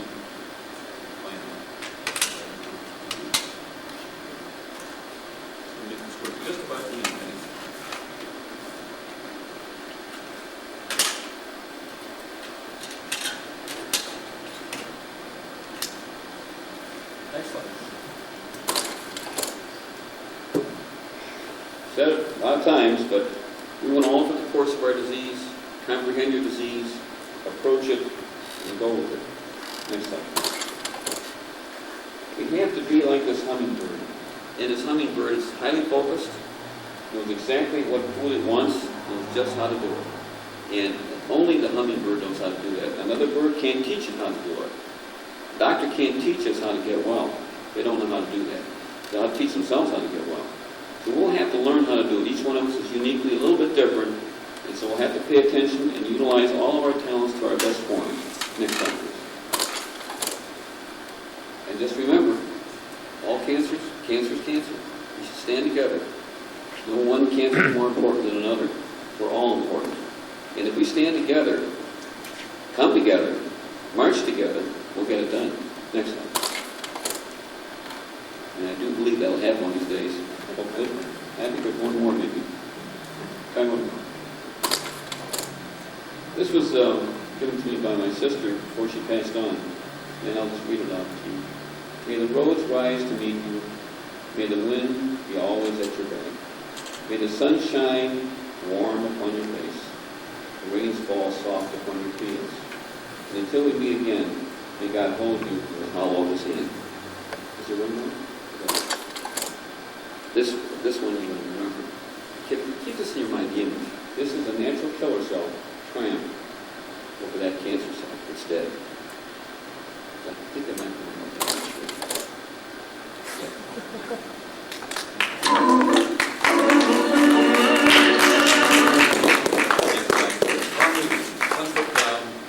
Time to say goodbye. Got a question here. Yes, sir.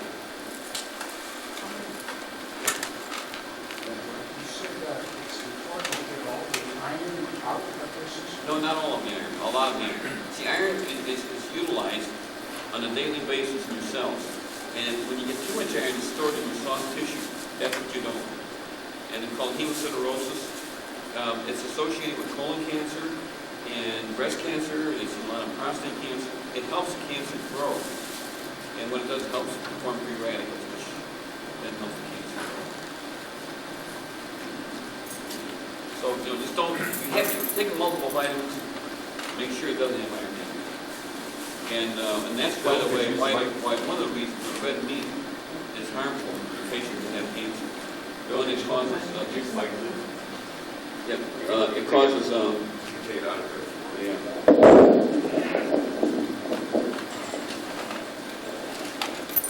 One of the byproducts of red meat like beef is arachidonic acid, and that stimulates cancer growth.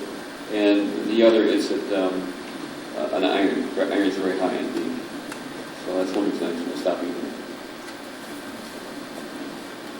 Do you find that that's your personal choice, though, that no physician told you to do that? Absolutely not. Yes. Keith Block. Well, I get 5 or 6 physicians, good friends. They said yes. Keith do it. Block is an herbalist. No, he's not. He's a physician. He's an MD. He practices medicine just like any other doctor. And what does he stress in? He's stressing diet. Right. Plus chemotherapy, plus radiation therapy, all conventional therapy, as well as that. He's not just a complimentary doctor. Thaddeus Kaminsky, he teaches at the University of Illinois, also recommends it. Andrew Weil, I could give you about 20 names, probably, if I think a little bit here, of doctors who recommend diet. That recommends no red meat? Yes, absolutely. The only red meat, in fact, if you look in the literature, you'll find that beef was actually not so bad at one time for the range-fed beef because they made a lot of fat called conjugated linoleic acid, which is inhibitory of tumors. But actually, beef are fed primarily soy products. And the fat in soy is an omega-6 fatty acid and is very harmful, actually very helpful for the tumor, harmful for the host. And that's in the literature, maybe 100 pages. Lowering fat, yes, but not necessarily lowering iron. They're two different things. We're talking apples and oranges here, aren't we? Fat is not, we're not talking about fat and meat. We're talking about fat. And we're talking about iron. Hemosiderosis is a very serious problem in cancer. Again, talk to the pathologist. Are Are you talking about iron as part of a diet or as a supplement? Well, I don't think you should take iron as a supplement. For one thing, if you have anemia, you look at folic acid, you look at your B vitamins, don't look at iron. Get your serum ferritin measured. You might be bleeding and have a deficiency of iron. That's a different issue. We're talking about people who are not bleeding, and if they're anemic from other causes, like iron. Iron is a cofactor for virtually all oxidative reactions in the body. It's Whether you would take it in the diet or whether you take it as a supplement? sure Capsule, which is... either way, or meat, Or meat. red meat, which has a lot of iron. Yeah, it's hundreds of papers. This is amazing. If you look at it in the literature, a lot of papers suggesting that this is probably a questionable way for us to go. We were never designed to have that much protein in our body anyway. We're designed to have so much protein to keep healthy, keep our immune system functioning. We're not designed for a fantastic amount of protein that we do take in there.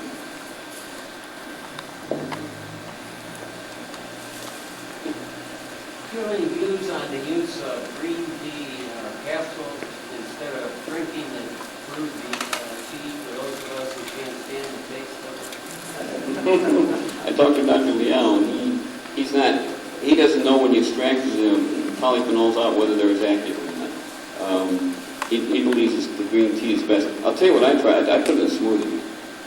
I grind it up in a smoothie and eat it. And he says put it in your salads and all that sort of thing. It's good. It's palatable, but I don't like it too much either. But another thing to make it better is put some stevia in it, put a little ginger, grind some ginger in it, and maybe squeeze a little lemon so it won't oxidize. It tastes a little better. It's pretty awful.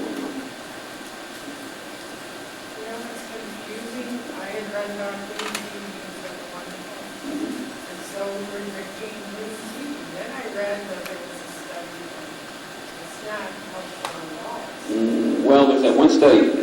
Was not true. See, in that study, that's with gastric cancer, and they thought that probably green tea would help with gastric cancer. They couldn't figure out why, because a lot of gastric carcinoma in Japan, and they drink a lot of green tea, and they found no benefit for gastric carcinoma. They also found if you drink hot green tea, which you should not drink it hot, you will get a carcinoma of the esophagus elevated, but also any hot material. They compare it to a lot of other things. So it's not the green tea, it's something hot going down your throat. So probably the best to drink it cool. And that's and non-oxidized. A lot of people make tea up and they'll let it sit there until it turns color brown. You're drinking oxides. And oxides really promote tumors. That's not good for you. So you got to drink it cool and don't let it sit around too long. Dr. Liao last Thursday said that you should buy the cheapest green tea you can get. The more expensive it is, that means the more processed it is, and the less of the essential nutrients are left in it. He says you can buy it in Chinatown for real cheap. If you mention his name, Dr. Liao, they won't charge you the extra price that they give the people that don't know about him. Yeah, actually, the best green tea is Japanese, and you're real concerned there because a lot of green tea from China has DDT in it. What Dr. Liao was talking about, if you see green tea with stems in it, a lot of junk in it, that's good green tea. If it looks really cleaned up, it's not good tea at all. It's just good. See, the difference between, actually black tea is good too. Green tea, there's a mold on tea when they grow it, and you can just pour hot water on it and get the mold off. But they found now also black tea is functional, but in a different way. With green tea, it's the polyphenols, the ECGC that's affected. So you have to look at it carefully, but the sencha tea, called sencha green tea, which is Japanese, is very good. It's about $2 a pound. What about tea leaves aging when Dr. Liao, when he gets it, you put it right in the fridge. I mean, keep it away from oxygen. Keep it tightly capped up, because you don't know what you're going to end up with when later on. You may be very inactive. That's why they're worried about the capsules. Or why do both.